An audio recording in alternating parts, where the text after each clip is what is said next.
What's up, you guys? Sean Ross Sapp. Welcome to Fightful. It is August 23rd, 2023. We are here for your AEW Dynamite post-show review. We are right back here on Thursday, Stephanie Chase and John Alba, for your AEW All-In preview show. On Friday, the post-SmackDown show. On Saturday, it's Grapsody, and it's the post-Collision show. Sunday, Reg and Phil are back here for the official AEW All-In post-show. This man will be here numerous times throughout the week, as well as over on FightfulSelect.com. We'll tell you more about that. It's Alex Pawlowski. Alex, how you doing? Mixed bag.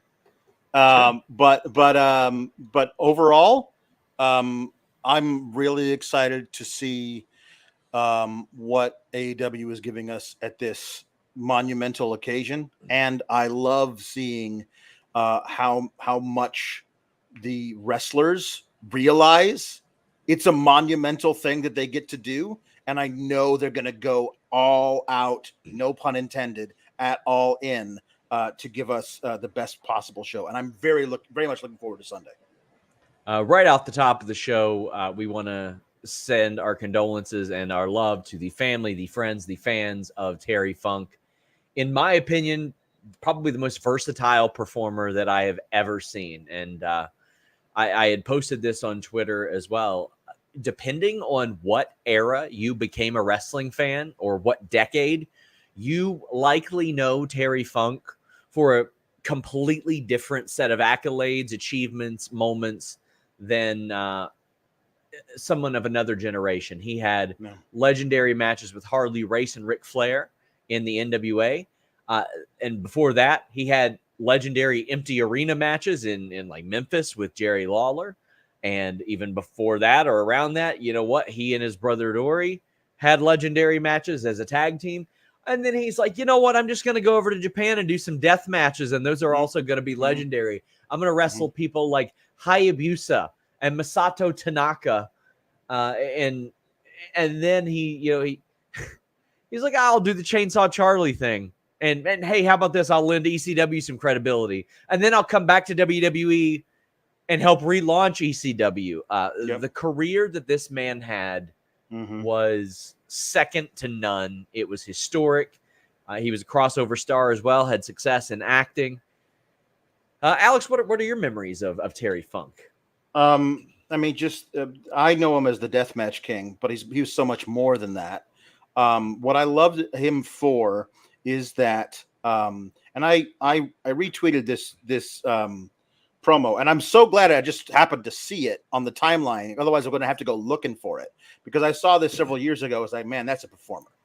It's one where if you have no context, as I still don't really, around everything surrounding this promo, he's talking about his dead father and remembering the funeral where everybody came and they brought all these flowers as an amazing celebration. That was years ago.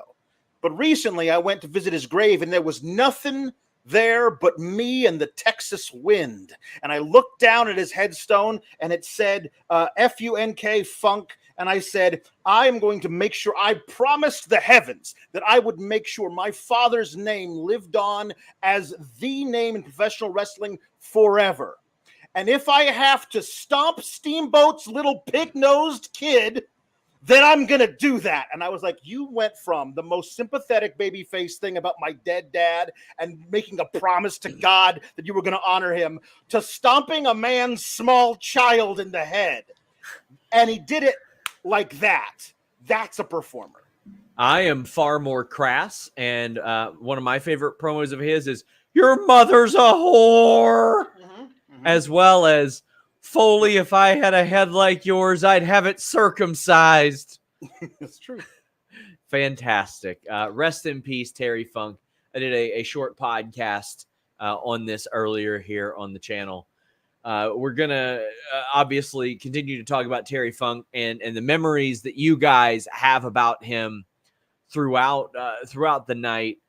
Robert Lyle, we're going to promote our super chats and humper chats. Obviously, you can get your question or statement in by sending those. If you have a question or statement that is for a particular show this weekend and you want to leave it ahead of time, go to humperchats.com. That's how you can leave them a little bit early. our great moderator, Luis or Drew will catch those as well. Robert Lyle says, rest in peace, Terry Funk. One of my first wrestling memories was Terry pile driving Flair through the table after Steamboat Flair 3, an absolute legend.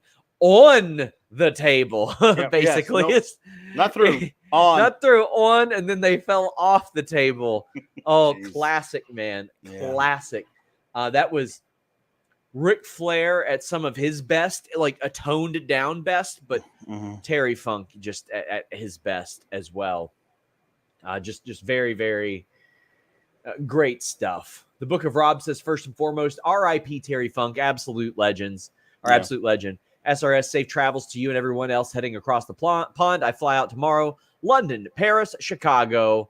Let's get it.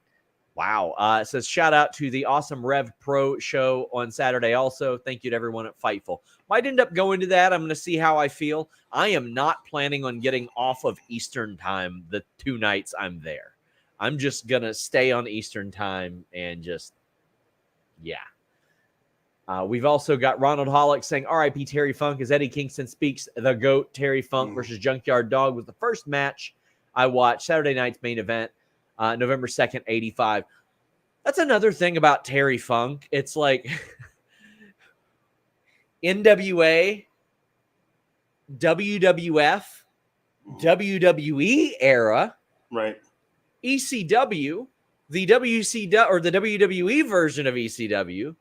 The old NWA, as well as WCW, TNA. He did stuff in MLW, ECW, every company in Japan you could think of. An incredible resume. An incredible resume. We're as I mentioned, we're going to keep talking about Terry Funk through this night. Please leave us a thumbs up. We would greatly appreciate it. We are going to be dropping, I don't know how else to say it, an ass load of interviews over the next few weeks, guys. Joel Pearl's been doing interviews. I've been doing interviews. We got Tempest from Wrestle Talk hitting up the junket this Friday doing interviews with us, including Vicky, our friend. We might be getting an interview with Sting. Wow. Just for you, Vicky. Hopefully, hoping. Then Iridian is going to be at All Out next week. Just a ton of great stuff. But let's talk about this Dynamite. Oh, man.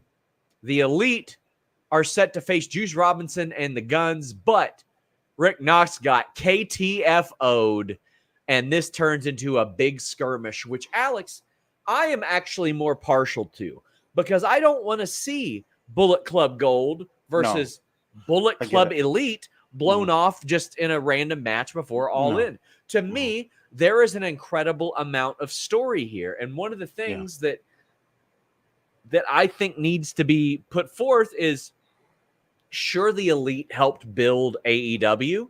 Right. But without Bullet Club, do the Elite have the leverage to help start AEW? Yeah. And who's running it now? Who's running it now? Yeah. Jay White's running it now. That's right. That's right. I think that there's a lot to say about it. I feel like the match was going to be fun. But it'll be great after All Out, All In, because then you can start really building that as a feud. I think that certainly has a lot of legs. This was great because you forgot everybody that was involved in this. Like when Takeshita showed up, I was like, oh, right, of course. You know, like everybody is involved in this in different ways. The one guy that I really missed was Hangman. And it The joke in my head was, wait, did Punk send him home from Dynamite too? Like, why isn't he here? He's a major part of this whole story as well. But I'm looking forward to seeing how all of this goes at Wembley, at All Out, because we can look at the card for All Out right now and go, a lot of those matches are happening after they set up things that happen at All In. So Bullet Club Gold versus the Elite is an absolute money feud that can last a long time. Yeah, and I think it should last a long time. I think it should be a prime feud for them as well. Takeshita got involved here, obviously, and there is that element of it. And I expect Kenny Omega and Takeshita to face each other at All Out as well. But it seems this, I mean, I sat there, and let me tell you, it was a long taping on Saturday. Mm-hmm. And I don't know if you watched Collision, but and I thought the Bullet Club did a great job. They had those guys out there for like 45 minutes in front of a live crowd with a goddamn cardboard cutout, just trolling the crowd. And I was like, my God, man, like they are the winners of Collision. Like more than Punk, more than anybody else, their profile, these four men have improved. And Juice Robinson's been getting rave reviews. And I mentioned this. Oh, yeah. I mentioned this on the podcast before, but after the incredible FTR match that they had, I dropped Juice Robinson a text and I was like, man, that was an incredible match. And he doesn't do social media. We talk about it in our interviews. He doesn't do a lot of those either. And he said to me, he's like, that's great to hear. Usually everybody hates what I do. And I'm like, you really don't have the internet, do you? Everybody loves you. What are you talking about? He is an absolute breakout star of the Collision era. Yeah. Like, I mean, I think he's undeniable and would have been even without Collision, but the fact that he gets to be on Collision every week doing amazing stuff, like everyone I know who watches this stuff is going, people who didn't know him before are like, this is my new favorite guy. He's great. He and Switchblade can be really, really good indications if the company wanted to point to two guys and say, hey, you don't have to be on social media. You don't have to be in anybody's business. Right. You be unproblematic. You be a good soldier. You be a company guy. Don't worry about creative if it doesn't look good for the first few months. Something good's coming for you. They can point it at these two and the Guns and be like, all right. Now, granted, that ain't going to work for everybody. So no, not for everybody. Speaking of, by the way, guys, today on FightfulSelect.com, best $5 in the business. We had an update on Keith Lee and all those weird rumors about him leaving AEW. He was there today, by the way. Yeah. Fightful Select has that update. We also had contract news for QT Marshall. How about this? We're going to have contract news each of the next 2 days, AEW and WWE. We had a bunch of all-in news as well.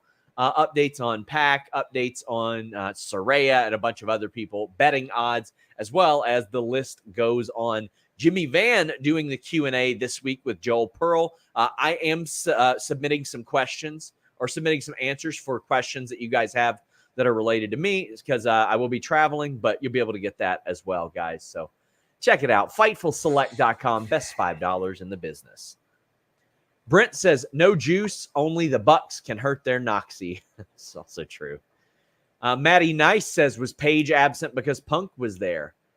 I do not have that information as to whether or not he was absent or not really from this show. Or like he wasn't part of the brawl. He wasn't part of the brawl. Yes, but I don't know if that had something to do with anything else.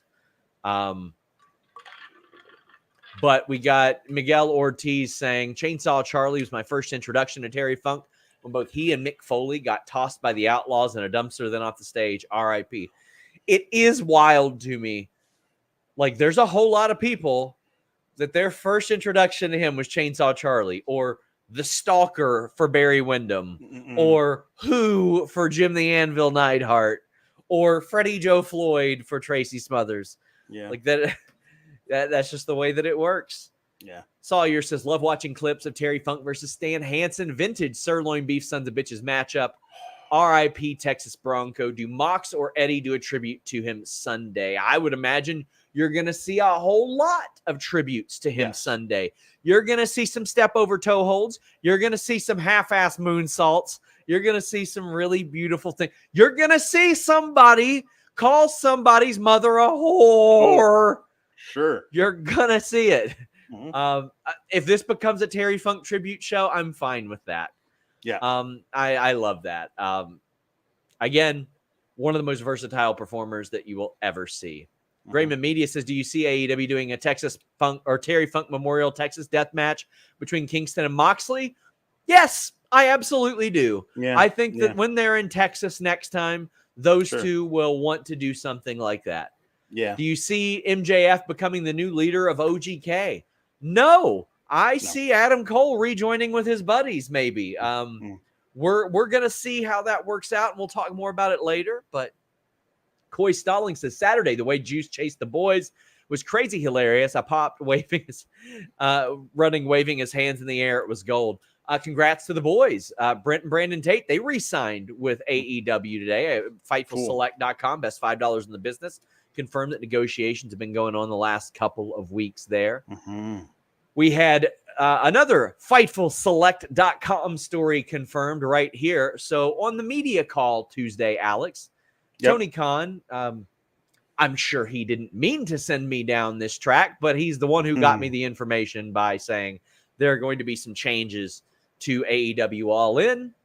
I was asking around, and I actually saw a tweet that led me down the Rey Fenix path.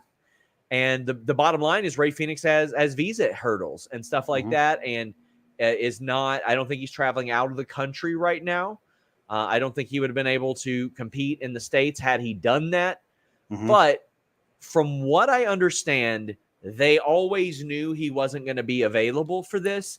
But their line of thinking was like, well, how does it make sense to put one guy in and not the other as far as Lucha Brothers? At least that's the indication I was getting from the Lucha world about this. I will say this. At least they put him in an absolute humper of a match with Jon Moxley. Yeah. Right before this. Yeah. It's also one of those where this one's got to happen before All In to explain why he isn't there. Yes. But otherwise, I'd be like, you could have done this next week in between All In and All Out and had a pay-per-view quality match. But this is a product of the situation. We'll talk about the match itself, which I thought was incredible. That was amazing. Like Moxley, this knowing that Phoenix wasn't going to All In. The idea is obviously, how does Moxley injure him to write him off of the show? And so he was going after it immediately. I was like, this might be like just a full on drubbing to sell the beatdown. But Phoenix kept fighting back and kept fighting back. This was an amazing match. It was back and forth, much more so than I thought. I loved him kicking out of the Avalanche Death Rider, and then getting put in the choke, and him for a while shaking off the ref, saying, "No, I'm not giving up." He sits up. He's trying to stand, and eventually, now that finger stops wagging because he falls asleep. And it shows that Rey Fenix did not give up. His body gave out on him. And this was an awesome way to write him out while protecting him, and I would argue made him look great, and I would argue giving extra heat to the BCC and even more ammunition for the other side to want to kill BCC. Like it's a perfect storm of stuff that it's a bad situation that Rey Fenix couldn't go to All In, but they absolutely made the sweetest tasting lemonade out of those lemons. And speaking of lemons, it obviously sucks that Rey Fenix can't go. He was stretchered out. It was scary. It was tragic and very serious. And fortunately for him, he can watch the show on NordVPN.com/Fightful. That's right. He can save a bunch of money on the pay-per-view when he goes to NordVPN.com/Fightful, our phenomenal sponsor of tonight's show. Hey, are you looking forward to buying AEW All In and All Out? You want to save a little bit of money? I know Rey Fenix is going to want to. He's got to get that visa in check. And here's the deal. You can be anywhere virtually with NordVPN.com/Fightful. And you can save a bunch of money in the meantime. Subscribing to those overseas services allows you to save money. And how about this? You're going to effectively pay off your subscription with that amount you're saving on these two back-to-back pay-per-views. Maybe you want to watch AEW on AEW Plus without commercials. NordVPN.com/Fightful has that for you. 4 extra months free, a huge discount. Protect yourself. It's got the best pop-up blocker I've ever seen. I'm going to be using it when I'm on the plane, when I'm at the hotel, when I'm at the venue, all that good stuff. And it works on all my devices. I'm taking my phone and my Surface Pro. It works on both of those. Here at the house, my desktop, my smart TV, I've got it on my router even. Protect yourself with nordvpn.com/Fightful. Yes, indeed. Very sad what happened to Rey Fenix. I found that ad segue that Excalibur did goddamn hilarious. That was amazing. He was immediately like, we just hope that Rey Fenix is okay. Because DraftKings is bringing you all the best. I was like, damn, bro. I respect you. That's how I felt watching that. I felt really good about that. That was phenomenal. Phenomenal. Eddie and Penta coming down to rescue Rey Fenix, only to be stopped by a very nattily dressed Ortiz swinging the mad ball. Yeah. And then Santana coming past them. And Eddie just being like, what is happening? So, like, he was so good here. So good. Let's plug FightfulSelect.com, another $5. We had noted this past week, Santana cleared for action. Ortiz had pulled out of a Limitless booking, and FightfulSelect.com was told it was due to an AEW obligation. So, here's the elephant in the room. They still don't get along. They don't get along. It was over, some booking philosophies and some differences and stuff, but they weren't getting along for quite a while before Santana got hurt. However, they're signed. They're doing their jobs. I respect that an awful lot. And I hope they realize that the sum is where they need to be. If like AEW needs to reinvigorate this tag team division. Yep. And we have never seen these guys in AEW not associated with the Chris Jericho feud, either on his side or on the other side. Yes. And we are not only getting them back, hopefully, we're getting 2.0 back. Like a team that was exploding before Jericho. That's true. Yeah. Yeah. I hope that they get on the same page. I really, really do. And it makes sense, Alex, for a couple reasons. The last time we saw Santana and Ortiz together, they were on the BCC side. And one of the last times a lot of people saw Ortiz on AEW TV was him getting the shit beat out of him by Eddie Kingston with a chair. Yeah. So no, they don't like Eddie, and they do like BCC. Right. It's perfect. And everyone that I'm seeing, that I saw the timeline once they were back tonight, was immediately booking them to win the tag titles. Yeah. Because people love Proud and Powerful. They love the old LAX. They want these guys to get what they felt like. It did feel to me like they were on the precipice of amazing tag team stuff, and then Jericho needed them to fight his battles for them. And so I thought it was a really awesome opportunity, and hopefully they know this, that the fans want it, and it's I think it'd be kind of cool to see them at least bury the hatchet long enough to realize maybe if they do, there's some tag team gold in it and a major run. But I just love what this does for Eddie, because Eddie is so great at reactions. Like him being in the ring and trying to like commiserate with the best friends because that's all he's got, because Penta is super concerned about Rey Fenix, obviously, and that's Eddie's other guy. So he's got to go around and like talk to the best friends who he doesn't really associate with. There's like enemy of my enemy is my friend type stuff. Yes. And so he's after Penta gets in the ambulance and Abrahantes goes with him and Phoenix drives away and Eddie's basically alone. Like the best friends are hanging out, but they know they're not really welcome in that circle. But Renee Young thinks she's welcome in that circle to ask him some questions. And honestly, like this is some really amazing fuel for the fire. Perhaps literally with Eddie Kingston. You never know if he's going to show up with a gas can. But like we do have a super chat that says he needs to show up with a Claudio Sucks Eggs shirt on Sunday, a reference to the Terry Funk That was great.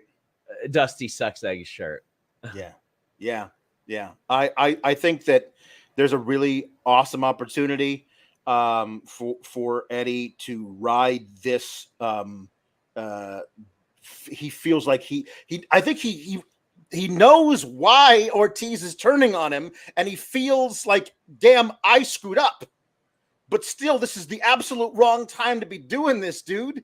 Like, I screwed up. I'm sorry. I can't say I'm sorry because I'm Eddie Kingston. This is fodder for some amazing promos he's going to deliver over the next few weeks. I can't wait. Glad to see Santana back as well. Miguel Ortiz says that I am the only one who noticed how jacked Santana was. Yes, he is very jacked. Yeah, he is. Silver says, any idea who the sixth man for Team PCC at Allin was going to be before Phoenix's visa issues? Possibly Nigel. I've not heard any stuff about Nigel of late. I just know he was taking steps to possibly wrestle again. Another FightfulSelect.com exclusive. Phoenix was never actually planned for this match. Ronald Hollick says Grand Slam for Santana and Ortiz as tag champs. I don't know. I don't know if FTR is going to emerge as tag champs because of Cash Wheeler's situation. And I don't know if they would switch them that quickly again, but possibly. Irene C says, is Brian just chilling backstage at Allin, or will be involved in the broadcast? Will he be on commentary? Him and Nigel could argue. I kind of hope that happens. Like, I kind of hope that he and Nigel are on commentary at the same time. That'd be great. That'd be so good. I was hoping we'd see him and Nigel beat the shit out of each other. that would have been nice too. Blind Wolf Gaming says, hey guys, this show humped. Best birthday today. Is this your birthday today, Blind Wolf? If so, happy birthday to you. Birthday. Danny Valentine says, where would WWE trolls go if Edge goes to AEW? Copeland. FightfulSelect.com, best $5 in the business, did report on Saturday. A lot of people in AEW think he's coming to AEW. Yeah. I'm telling you guys, it's just $5 a month. What are you doing? Yeah. Mike T90K says this was the best go-home show AEW has done yet. I now care about every match. When's the earliest Edge can debut in AEW? Well, I don't know about that because Edge lies. He does. And hey, if you're a wrestler, that's how you foggy the waters for somebody like me. You tweet stuff like, I'm not cleared, I'm not returning, and then you return the next month. Mm-hmm. And now he says that his match was the last on his contract, but his contract goes through September, and that makes you go, oh, so he can't appear at All In or All Out, or maybe he's lying. Maybe he's lying. Maybe he's lying, or maybe he's telling the truth. Mm-hmm. Maybe he's managing expectations. I don't know. Yep. Yeah. RP says, I really want to have Proud and Powerful dominating the tag team division. I hope they can squash their beef. I do too. Yeah, me too. Sammy Guevara's interview interrupted by Matt Menard, Angelo Parker, and Daniel Garcia.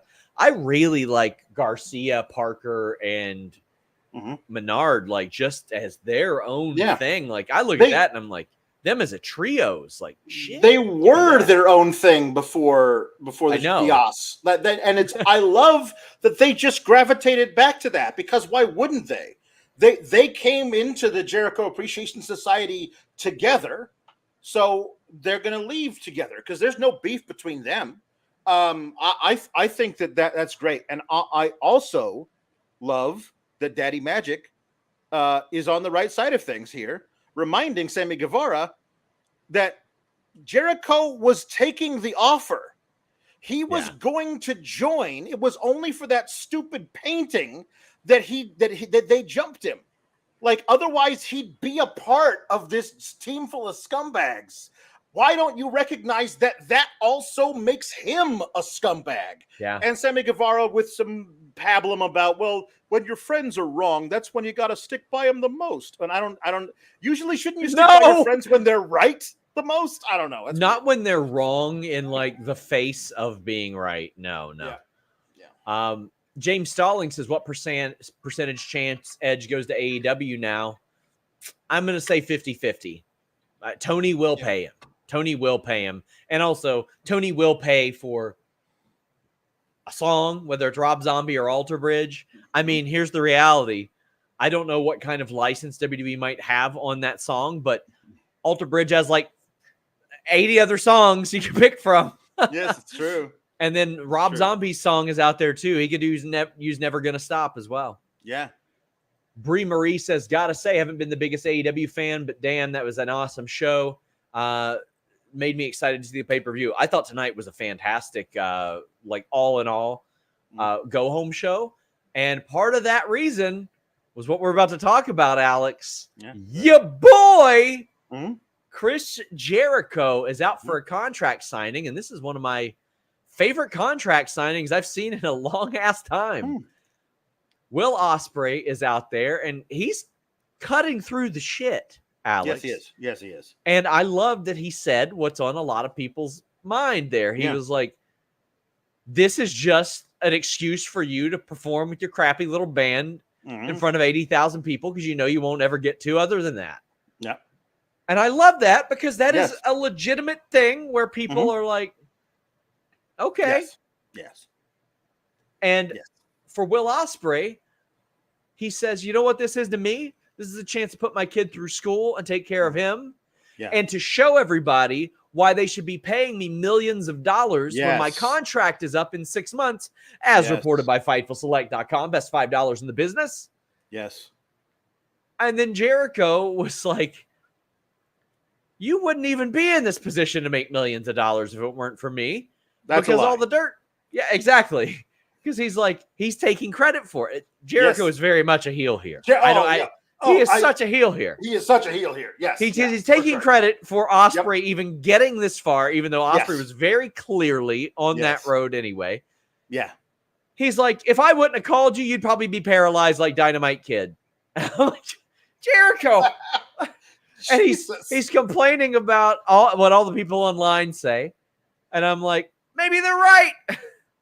But here you are, person online, Alex. Yeah. Go ahead. Yes, I'm person online.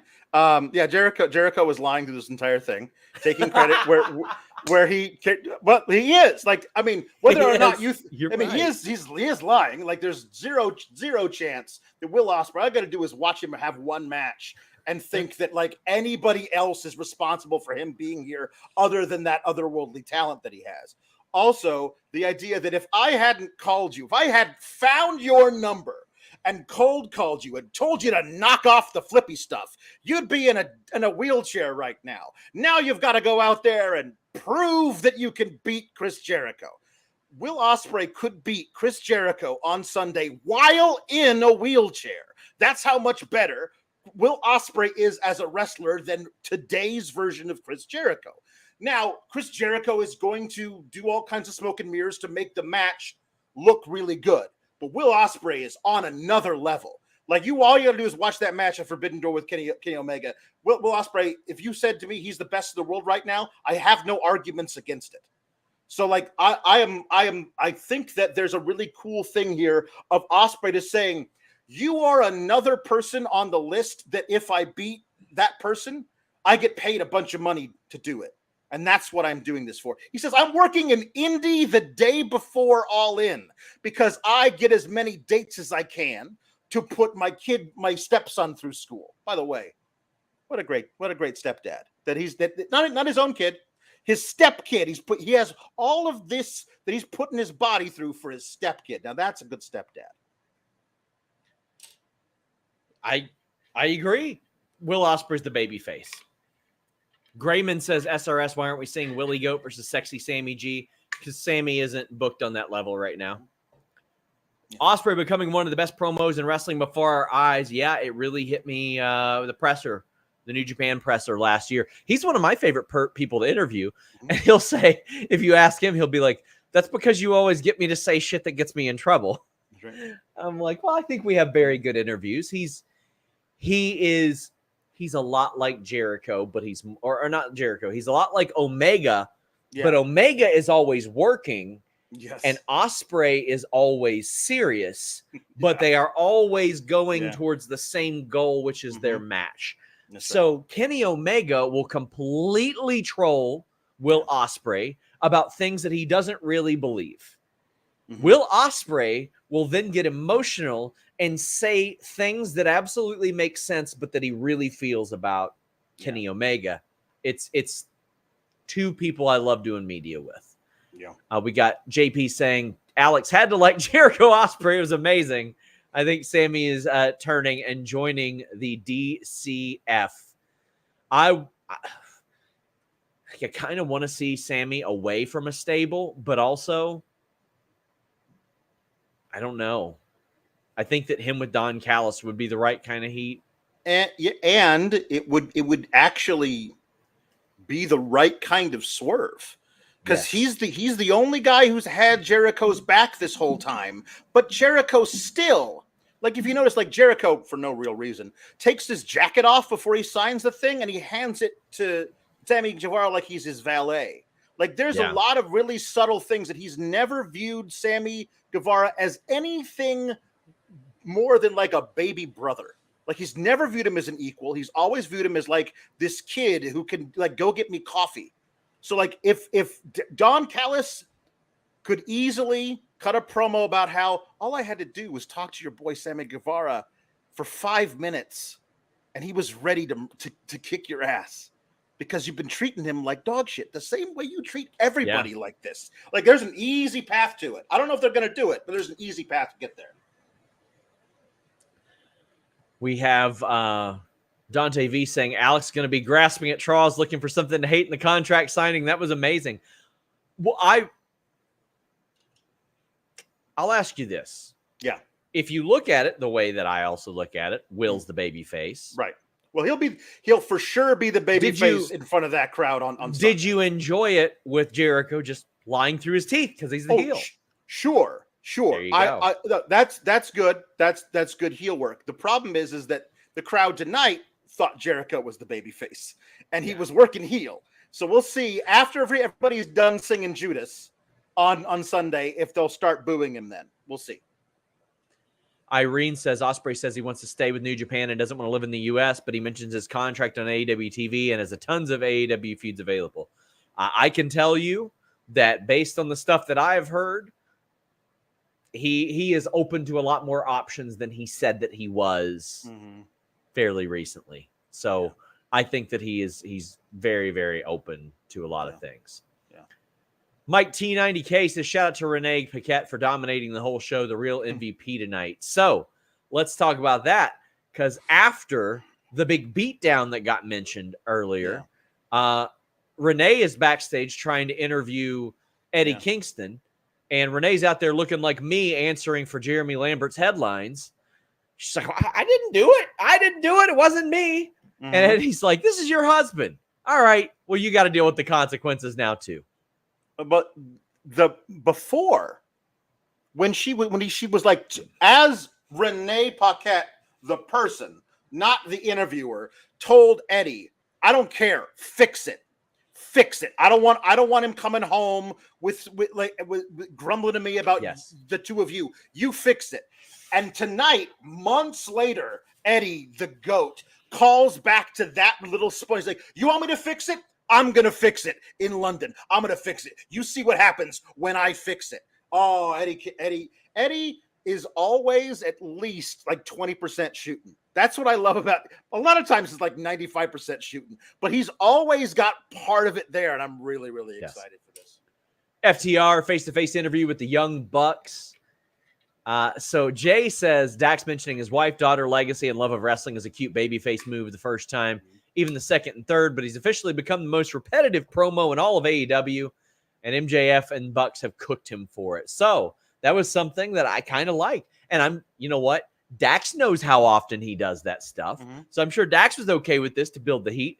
Matt Jackson's like, listen, we get it. You're bringing up your family again. Your family. He's like, we're the ones who got you in here. We're the ones who conjured up the entrance. Fuck the revival. That was a thing that we did that got people interested, invested emotionally in an already great tag team. Yep. I thought this was good. They said a lot of things that haven't been said out loud. I also love that this happened earlier in the night when FTR came out which we didn't mention. Yeah, FTR came out during that brawl to start the show to kind of protect them because I love that it's an FTR thing. We want you at your best. We don't want you walking in there with a dinged up elbow or a wonky knee. We need you 100% when we beat you. So the world does no excuses when we prove we're the best tag team. I like that that's been a little through line here. And I honestly, I love that they're prickly back and forth, but each of these teams knows how good the other team is. That's why this match is so important. They're putting each other over while being so prickly about it. It's great. It's great. So we've also got Christian J saying, can't believe the Bucks didn't take the shot. The goal was wide open, unlike your boys at Grapsity, who don't miss with no clips, just fists. And he can't be in the building, but we'll show him the steal. Have me cackling. Yes. There were a lot of puns to be made about Cash Wheeler saving the Young Bucks from the Guns and the Bullet Club. Yeah. There were a lot of those. Also, I just want to also put over our good friends at Grapsity, who we see every Saturday. There's going to be a reunion of sorts at StarCast. This is, of all the things that are happening at StarCast and All Out Weekend, this is the one that I'm sad that I'm missing the most. But Grapsity will be live at StarCast. I am so happy for these guys. I'm so happy for our old friend Will Washington, who is going to reunite with Phil and Reg. Phil and Reg, who are doing our All-In post show, but it was announced officially today that they are going to be on StarCast as a stage show. Please go support these guys. They deserve this platform. They deserve this opportunity. What they created was very special, and I'm so glad that given this opportunity, they're like, yeah, let's do something special for our audience. So please check that out. I won't be there live. I will be watching it on the Premiere platform, however. Yeah. Mike the Jeweler, who was at the show, says, finally, Santana and Ortiz are back. Glad tonight's show was good. How were the Bucks, Kenny, and Punk contained in one building since it was a double taping? Why does AEW merchandise section keep getting smaller and less disappointing? It hasn't gotten smaller, but it is disappointing. It is underwhelming. I don't have an answer for that. I'm going to ask about that, though, because I know, Mike, you mentioned that to me earlier, but they really need to do better with that. Like, that's something WWE generally stays on top of. Yeah. I know that there was a little issue with LA Knight having not enough of his stuff at live events, but AEW should absolutely do better than that. I'm completely with you. RP says, give me Ospreay versus MJF. Oh, you're going to get that one day, assuming Ospreay goes to AEW. Oh, sure. Yeah. But yeah, that is a must-have match. We're going to talk about Skye Blue versus Ruby Soho right now. Quick match. Ruby Soho got the win. She declared her intent to face Chris Statlander for the TBS title. There were a couple times it felt like Skye Blue was kind of going through the motions in a couple of these spots. Like, there's the kick where Ruby grabbed Skye Blue's foot, and it was just like, you couldn't have done a kick that way type of thing. Right. And like the backslide, it looked like it was a backslide with no intent to pin. But other than that, a harmless match that was used to set up Ruby getting a title shot against Chris Statlander. How'd you feel about this?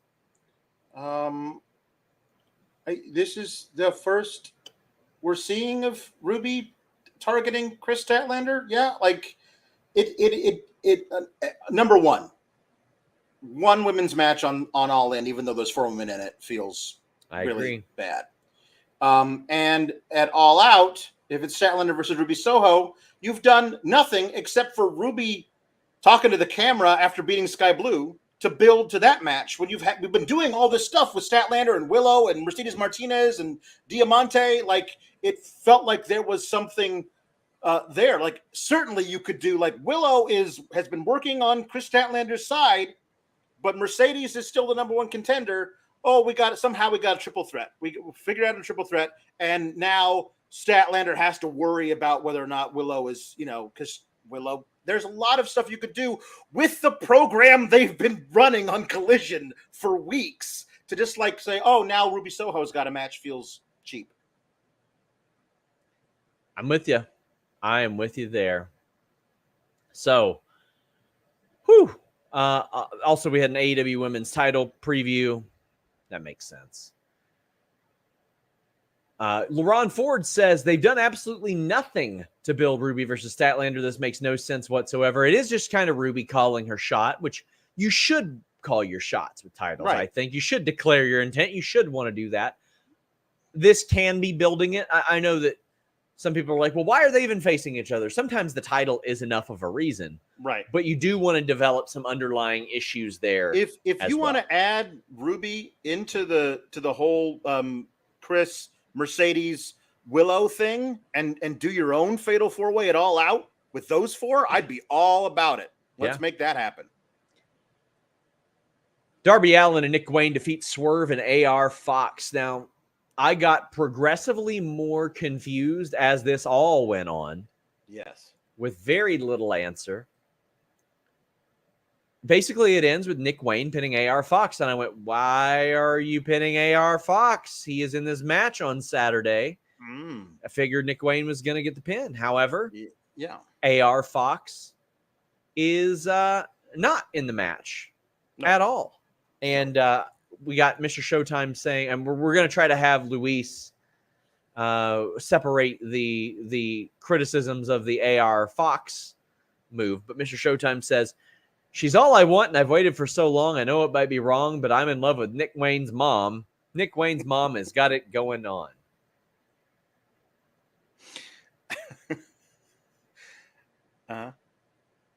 Yes. Eloquent says they did AR Fox dirty. SMH. Well, we had Swerve saying, I'm disappointed. He's laughing maniacally, and he's like, I'm disappointed in you, Fox. He's like, you always screw things up. You constantly screw things up. I don't have all the details, but it was very much brought to my attention that AR Fox has not wrestled internationally since 2016. For what reason, I am unsure. But I know that the AEW had planned on AR Fox being in this match, and he can't. That's just... So there's a lot of, they did AR Fox dirty. I see Adrian saying splitting Fox and Swerve is a garbage move. Richard says AR joined Swerve, but got turned on so quick. I understand, and I really like AR Fox and the work that he was doing here, but no choice here. And it was them backed into a corner, and this is the real life situation that they couldn't get around. I don't know about any other personal issues that people are speculating on, but I know that he has not wrestled outside of the country in years. And that's unfortunate. I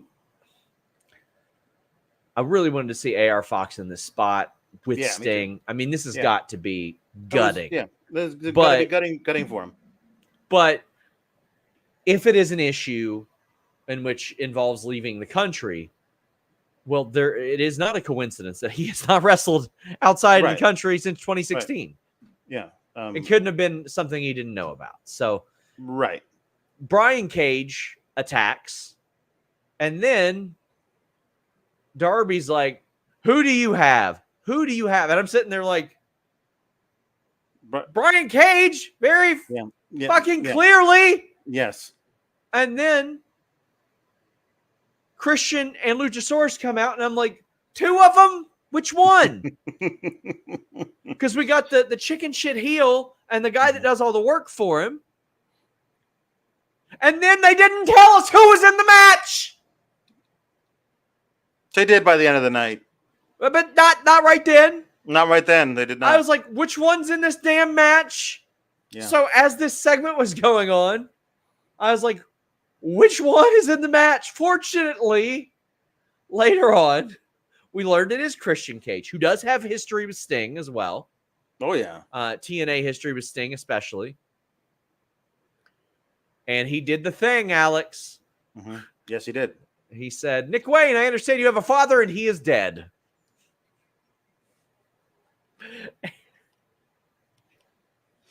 It's not funny. No, but it is. It is.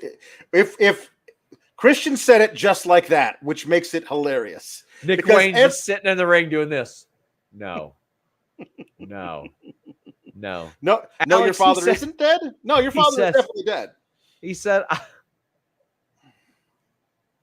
said, I hope you avoid coming to London. Mm-hmm. That way you don't have to see the coffin close on another person that you're close with. Yep. Yeah. I cannot wait to see the Christian Cage promos on Paul White. They will put Big Boss. I hope he just reads Big Boss Man's verbatim. Yeah, there you go. Oh my God. Yeah. What were your thoughts on this? Initially, I was just so, I don't know, just I hated it. I hate them splitting Swerve and AR Fox. If it's like we did that so Darby would, because Darby immediately is like, hey, AR Fox, I know what I said about you, but I'll always respect you for helping me that one time, and so I'm going to help you up, and you can stand next to me in this ring. And Nick Wayne's got to look over at Darby Allin like, that dude tried to murder me in my garage, so I don't really appreciate you just burying the hatchet with him immediately. But if they're doing something in a storyline where Swerve is pulling a Swerve and like embedding a sleeper agent around Darby and Nick Wayne for their extended feud, okay. But I was so on board with Swerve and AR Fox working together. Those two guys were perfect for one another. So I hate that they're breaking them up. If it is a thing where if he can't go and they got to find somebody else to be on the show with them, then Christian is the right guy, because he's in the middle of a feud with Darby Allin right now, and he's got history with Sting. It's the perfect guy to do it. So, okay. I really hate it for AR Fox that he doesn't get to be in that spot anymore. Yeah, I'm bummed about it too. We have the most super chats about this than anything.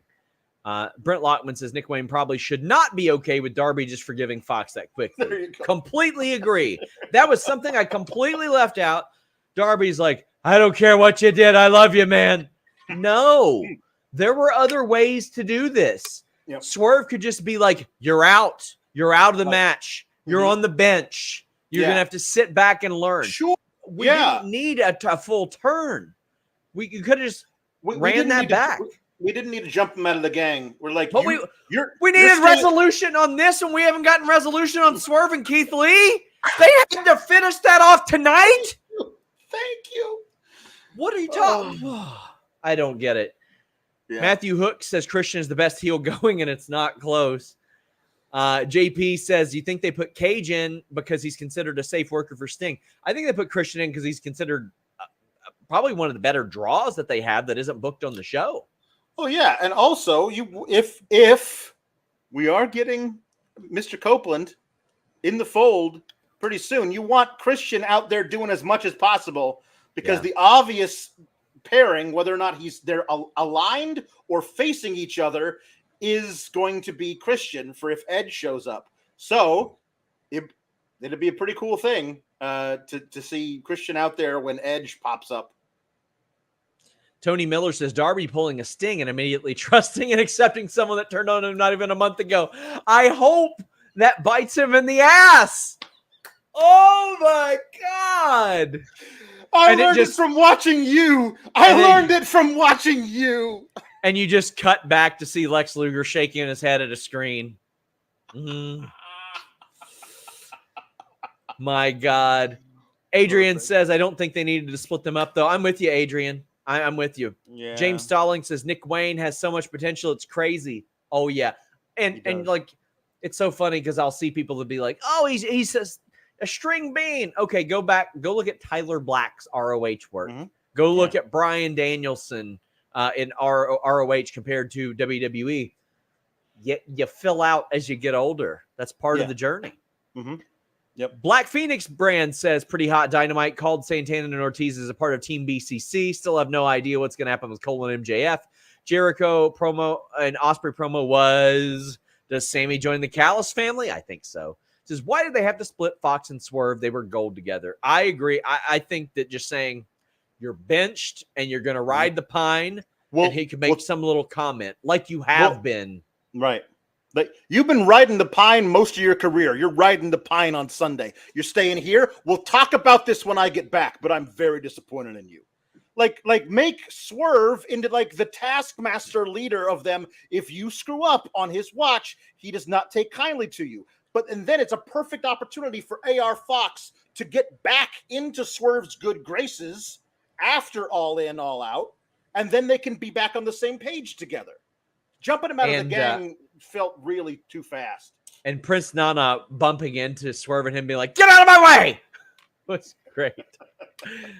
Grayman said, or actually Christian J says, first off, that shit Christian Cage was saying was wild and hella out of pocket. Too far, in my opinion. Wouldn't have said it if Nick Wayne didn't sign off on it. That's right. Chris Williams says, the way the crowd popped for Christian, so you have a father. He should feud with every person on the roster that's father has passed. I think that that's probably a contributing factor as to why this is going on right now, to be honest with you. Vicky says, hi, guys. What does Christian have? Why does Christian have to wreck Sting's moment? I don't like this. Sting and Darby for the win. Fightful rules. Love you, Sean and Alex. Vicky, we appreciate you so much. Thank you for the email you sent me checking on me after my concussion. That really meant a lot. Vicky says, sending another chat for the potential of a Sting interview. I'll up my membership if that happens. Thanks for all you do. You make my sad happy. I did get word he is doing media this Friday. I won't be there, but Tempest will be. And he is a bucket list interview for me. So I was a pissy little bitch over that, to say the least. Yeah. What else we got? Sawyer saying TK will write all the checks just for the chance to book a final Edge and Christian run against the Hardys, and it will be weird. I keep saying dust off Spike Dudley, team him with Bully Ray, get the Dudleys out there, dig up any Dudley that you can find that can take a back bump at this point. Devon can manage them. I love it. I want to see them against the Hardys. I want to see them against the Hardys and the Dudleys, even if it's the broke ass Dudleys. I don't care. Give me them against FTR. Give me them against the Young Bucks. I want it. That is the run. It is a tag team run. That's what should happen. It works for everybody. JP says, sorry, was live humping sent while the show was watching the show before the CC. I was talking about adding Brian Cage for Sting, not Christian. Christian with the heat. Yeah, I mean, okay. So that's why he referenced Cage and it was the wrong Cage. Well, maybe Christian's just doing a favor for his cousin Brian. Perhaps. That's it. I would love it if the Cages were like kayfabe related. That would be great. Love it. Mike the Jeweler says, sad I didn't get to see Double J live. Wanted to experience the Luke Owen pop. Have a safe and fun trip in London, SRS. Thank you so much.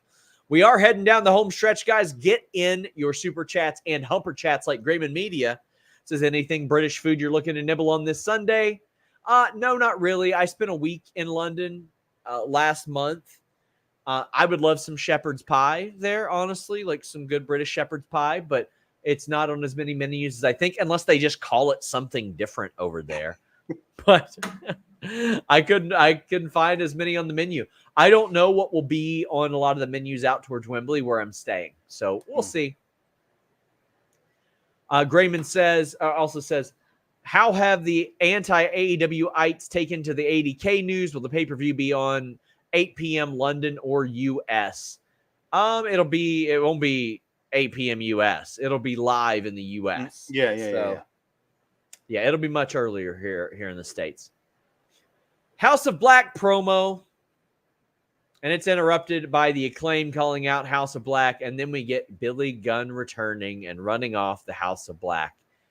And he says the lovable daddy ass won't be there, but he's bringing badass Billy Gunn. Yep. I didn't know there was a difference. Like if he would have said, "I'm bringing rockabilly," I'd be like, "Yeah, there's some significant differences to rockabilly." Yes.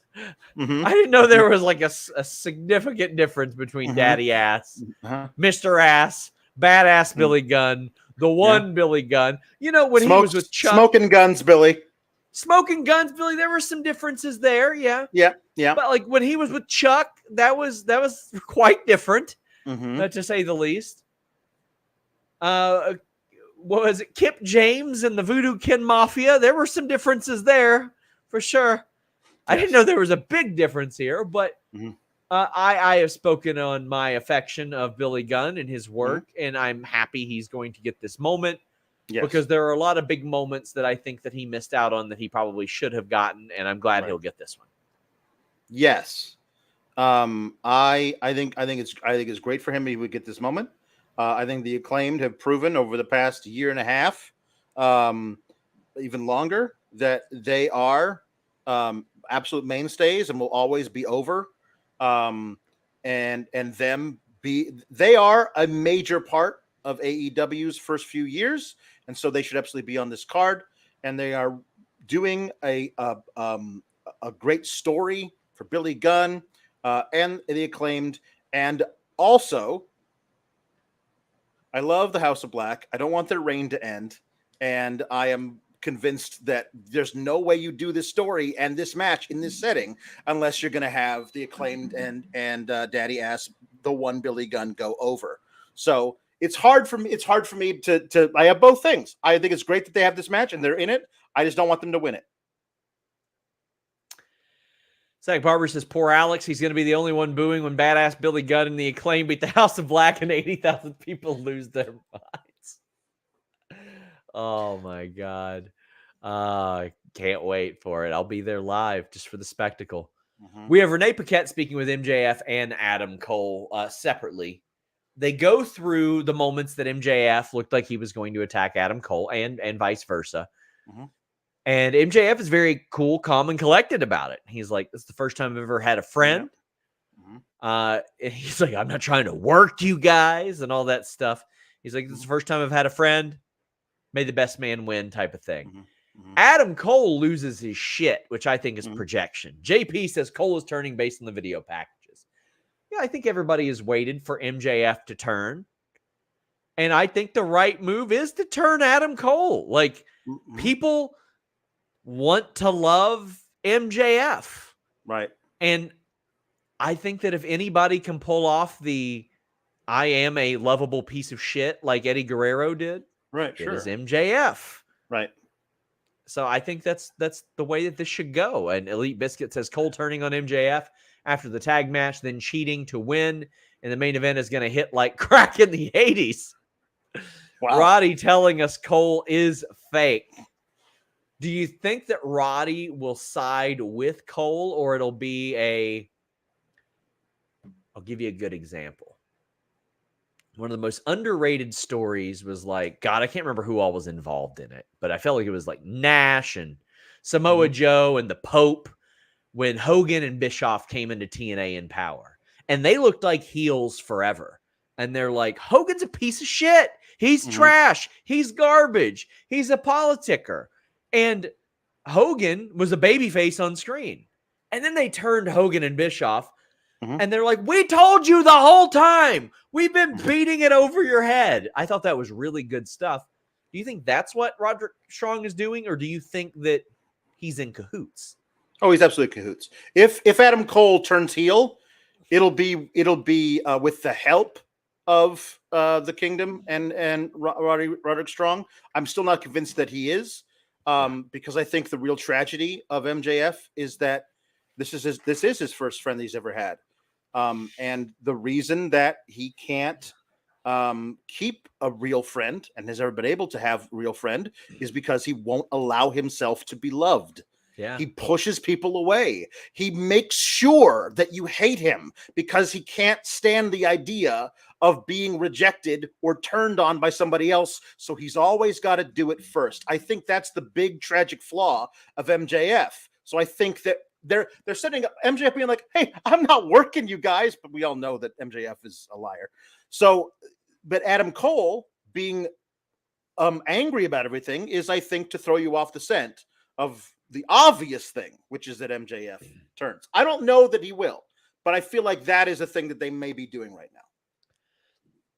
Listen, I watched MLW for years, so to me, like, a great idea for when MJF gets saved from this group is when he's like, I was lying. I've actually had friends before, and it's Richard Holiday and Alex Hammerstone, who are phenomenal performers, wrestlers, everything, and would translate very, very well to AEW TV.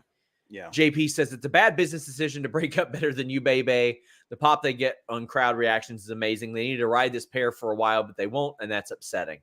I do think they should have ridden with Cody and MJF for a lot longer. I loved the I'm a big fan of the Sting Luger dynamic where one's a babyface, one's a heel.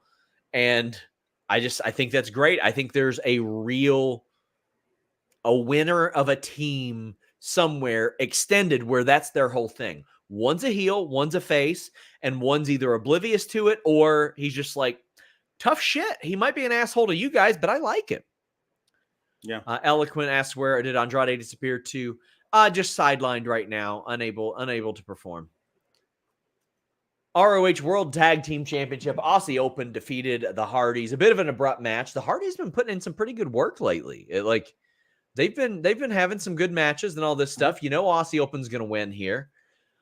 This is another one that I look at and I go, well, this match could have happened on the Dynamite between All In, All Out, because the Hardys might not be on either one of those shows. And because Jeff ain't going overseas. Right. So you could have had this title match on there, but I understand also wanting to give Aussie Open a win on TV before 0 Hour, but also this was completely telegraphed. The Hardys were not going to win this match because there's a kangaroo kick being built up. Jeff can't get into the country. But the match itself I thought was pretty good. Pretty fine. Yeah, it's all right. I think what they're doing is they're further introducing Aussie Open to the Dynamite crowd, because everyone is fully aware of what they do as a team, who they are as a team when they watch 0 Hour and MJF and Adam Cole versus them. And I think that Aussie Open is a great possibility that they will hold the AEW tag team titles at some point during 2024. Sure. I completely agree. So after this, Adam Cole, MJF come out. You know, there's the teasing of the dissension, but also Mark Davis stops the kangaroo kick. That MJF is hyping up. Yep. They are now hyping up some kind of kangaroo kick. Who knows what kind? Probably going to be something elementary, and a double clothesline. That's brilliant work. Yeah. That's brilliant work. Sawyer says betrayal by Adam Cole could either make MJF a huge babyface or truly break him into his most evil final form. There are so many different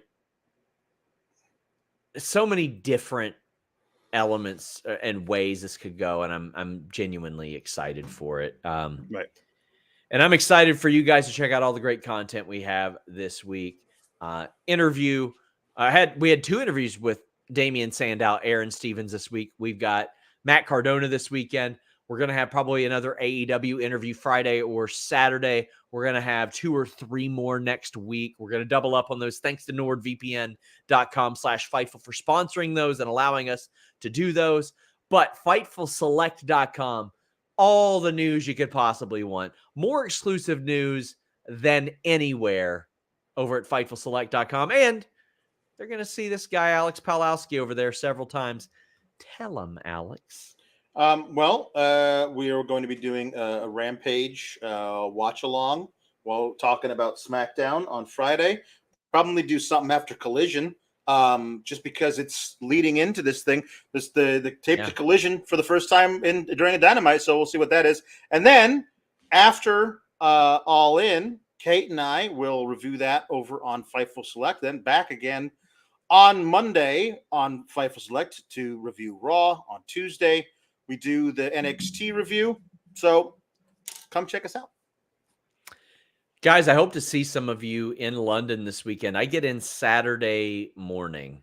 So also people are asking if All In will be in theaters. No, it will not be in theaters. All Out will be in theaters. All In will appear at some Dave & Buster's. I incorrectly posted that it would be in theaters because I got the press release. And honestly, anytime I see that Joe Hand Productions logo at the top, I'm like, here's the theater announcement. They could have said it was showing up my ass and I would have ran the press release. At this point, it's on autopilot. I'm like Ron Burgundy reading a teleprompter at that point. But All Out will be in theaters. All In will not. Some will be it'll be at some establishments though. Mike T90K says babyface MJF versus heel Ospreay is the match I would main event next year's Wembley with.